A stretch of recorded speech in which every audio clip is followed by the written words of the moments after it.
The first time I saw it, I thought I was hallucinating. My Can-Am Outlander, a beast of an ATV I'd spent 2 years customizing. The one with the distinct Desert Storm matte tan wrap and the aftermarket exhaust that purred like a contented lion, was roaring down the pine needle carpet of Ridgeview Trail. But I wasn't on it. The figure clinging to the handles, blonde hair whipping from under a helmet, was unmistakably Caitlin Turner, the 19-year-old daughter of Deborah Turner, the self-appointed empress of our homeowners association. As she shot past my property line, she hit a jump, all 4 wheels leaving the ground in a spray of Georgia red clay. My heart didn't just sink, it plummeted. This wasn't a joyride. This was a statement. And the statement, delivered with the subtlety of a sledgehammer, was, "What's yours is mine and you can't do a damn thing about it." My name is Jake Mitchell. I'm a structural engineer, which means I deal in load-bearing realities, predictable stresses, and the immutable laws of physics. The Whispering Pines subdivision in suburban Atlanta was supposed to be my retreat from complexity. A 10-acre plot where the only covenants I cared about were the ones between me, my tools, and my machines. My neighbor to the east, Deborah Turner, universally known behind closed doors as the HOA Karen, dealt in a different kind of law. The arbitrary, ever-shifting bylaws of the Whispering Pines HOA, which she chaired with a zealot's fervor. Our feud was quiet but corrosive. She'd cited me for my unsightly work shed, approved by the ARC, but she'd lost the paperwork. She'd levied a fine because my grass in a drought was too brown and depressed the community aesthetic. The final straw was her campaign against my ATV.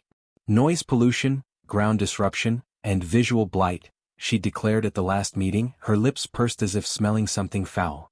I'd obtained every permit, used only designated trails and respected sound ordinances. It didn't matter.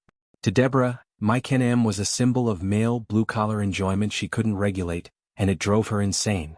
Her daughter, Caitlin, was the weaponized byproduct of that entitlement.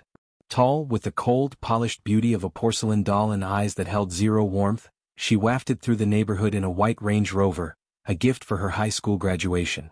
She'd been suspended from UGA for a semester after a plagiarism scandal her mother had somehow strong-armed into a teaching assistant misunderstanding.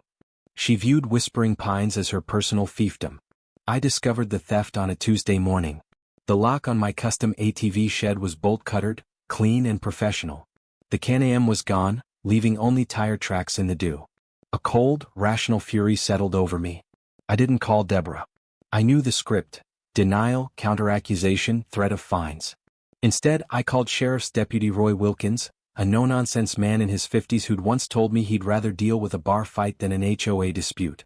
I showed him the cut lock, the tracks. "Got any enemies, Jake?" Roy asked, notebook out. "Just the one with a gavel and a grudge," I said, nodding toward the Turner mansion. Roy's face tightened. "The Turner girl. Caitlin. We've had calls. Reckless driving in that Rover. But proof's another thing. I have cameras, Roy. Game cameras for deer. Battery-powered, hidden. One point's right at the trailhead." The footage was crystal clear. At 6:47 a.m., Caitlin Turner, dressed in Lululemon, casually snipped the lock, wheeled my ATV out and sped off. She didn't look hurried or furtive. She looked bored, as if collecting a delivery. "That'll do," Roy sighed. "Let's go have a chat." We walked to the Turner house. Deborah answered, already in her chairman uniform, a crisp linen blouse, pearls, and an expression of profound inconvenience. "Jake, Deputy, to what do I owe this intrusion?" Roy was polite but firm. "Ma'am, we have evidence your daughter stole Mr. Mitchell's all-terrain vehicle this morning. We need to speak with her." Deborah's laugh was a short, sharp bark. "Don't be absurd. Caitlin is at a spin class, and we have a security system. She wouldn't need to steal that noisy contraption." She emphasized the word as if describing a pestilence. "The evidence is on video, Mrs. Turner," Roy said. Her mask slipped for a microsecond, revealing sheer, glacial fury. Then it reset. "Show me." We convened in her sterile, white living room. I played the clip on my phone. Deborah watched, unblinking. When it ended, she didn't miss a beat. "That proves nothing. That could be anyone. The resolution is poor. And even if it were Caitlin, which it isn't, she's a minor." "She's 19, ma'am," Roy corrected. "An adult in the state of Georgia." A flicker in her eyes. A recalculating. "Fine. It's a misunderstanding. She probably thought it was community property. For maintenance of the common trails. An act of civic duty misinterpreted." She smiled, a terrifying stretch of lips. I'll have her return it and we'll consider the matter closed. Jake, you'll have it back by noon. No harm, no foul. Mrs. Turner, Roy said, his voice dropping into its official register. This is grand theft auto. A felony. It's not a return it and forget it situation. I need to speak with Caitlin. Now. That's when Caitlin herself sauntered in, smelling of expensive perfume and holding a smoothie. Mom? What's going on? Her eyes flicked to me, to Roy, and held no concern. Caitlin, these men seem to think you took Jake's vehicle. Caitlin took a long sip of her smoothie. All that? Yeah, I did. She said it like she'd borrowed a cup of sugar. Roy stepped forward. Miss Turner, you're under arrest for felony theft. You have the right to remain silent. Deborah erupted. You will do no such thing in my house. This is an HOA matter. That vehicle is a nuisance. Its removal was a de facto enforcement of community standards. You have no jurisdiction here. Roy continued reading Miranda rights, his hand gently on Caitlin's elbow. Caitlin's smirk didn't fade. She looked at me directly, and said the words that would become the soundtrack to the whole ordeal. You're really doing this? My mom runs this town. She runs you. Go ahead, take me in. It'll be the shortest booking in history. No one can touch me. You'll see. She said it with such serene conviction it sent a chill down my spine. It wasn't a threat, it was a prophecy she genuinely believed. The next 48 hours were a masterclass in bureaucratic warfare. Caitlin was processed, fingerprinted, and held for her arraignment. Deborah posted the bail immediately, but not before having a photographer from the local society paper, who she apparently had on speed dial, snap a picture of Caitlin looking harassed and traumatized by the system. Then the counteroffensive began. First, a cease and desist letter from Deborah's lawyer, alleging I had created a public nuisance with the ATV and that Caitlin's actions, while overly zealous, constituted a citizen's arrest of dangerous property. It was legal nonsense, but it was designed to intimidate. Second, an emergency HOA meeting was convened. Deborah, from the podium, her voice trembling with faux outrage, painted a picture of a rogue homeowner, me, terrorizing the community with a dangerous, unlicensed dirt bike, forcing a concerned young community watchdog, Caitlin, to impound the hazard for public safety. She proposed a new bylaw, effective immediately, banning all off-road recreational vehicles from any lot, including private garages. The vote, among the fearful and the sycophantic, passed. I was now in violation. Fines began accruing at $100 per day. Third, the social siege. I was that man who had a sweet girl arrested. My engineering firm started getting anonymous complaints about my character. My trash cans were mysteriously tipped over. The pressure was immense, designed to make me drop the charges. But I am an engineer. I believe in foundations. And the foundation here was the law. Roy Wilkins was my ally. He was disgusted by the Turners' maneuvering. They think the rulebook is a menu they can order from, he grumbled. Time for the main course. We escalated. The DA, initially viewing it as a petty neighborhood squabble, took a fresh look when Roy presented the video, the boastful, "No one can touch me" quote, which he diligently recorded in his report, and the subsequent campaign of harassment. This was now felony theft, witness intimidation, and abuse of the legal process. The turning point came from an unexpected quarter, the internet. A friend of mine, sick of the injustice, anonymously posted the security footage and a timeline of events on a local community forum. It went viral. The image of the smirking, privileged Caitlin, the cut lock, and her mother's HOA-fueled tyranny struck a national nerve. News outlets picked it up. HOA heiress in hot water. The ATV and the entitled. Deborah Turner, who craved control above all else, was losing the narrative in the most public way possible. The DA filed the felony charges.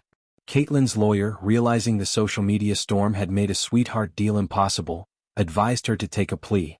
She refused, still echoing her mother's mantra, "We don't lose." The trial was swift. Caitlin took the stand. Under oath, her arrogance was her undoing. The prosecutor played the video. "That's you, correct?" "Yes." "You cut the lock. It was a public safety issue. You drove away a vehicle valued at $14,000. It's just a toy. Did you have permission?" "I didn't need it. My mother is the HOA president. We decide what's allowed." The jury's faces were stone. Deborah's in the front row was ashen. The defense of citizen's arrest was laughed out of court. The verdict, guilty of felony theft. At sentencing, the judge, a stern woman with a reputation for no tolerance toward entitlement, listened to Caitlin's pre-sentencing statement. She showed no remorse, only resentment that her time had been wasted. The judge then reviewed the HOA's retaliatory fines, the intimidation tactics. "Miss Turner," the judge said, peering over her glasses, "you and your mother seem to labor under the delusion that your positions grant you immunity from the laws that bind every other citizen. You stated that no one can touch you. Today this court will touch you. This was not a prank. It was a calculated crime followed by a campaign of bullying. You are hereby sentenced to 18 months in state prison, with a recommendation for the minimum security facility in Rockwell. I hope you use that time to reflect on the meaning of citizenship." The gasp in the courtroom was audible. Deborah Turner shrieked, "No, you can't," and had to be escorted out by bailiffs. Caitlin's porcelain face finally shattered into pure, uncomprehending terror. The smirk was gone, replaced by the raw, childish fear of someone whose credit card had just been declined at the gates of hell.